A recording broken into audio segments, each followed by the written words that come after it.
WS खाली तुम्हाला आतापर्यंत जे केवळ 10% आरक्षण तुम्हाला मिळत होतं की ज्याच्यामध्ये 85% आरक्षण, त्या 10% 85% आरक्षण मराठा समाजाला मिळत होतं, ते आता यापुढे मिळणार नाही.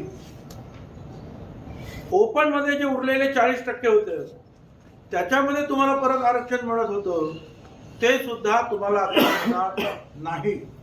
म्हणजे एकूण 50% मध्ये तुम्ही खेळत होता.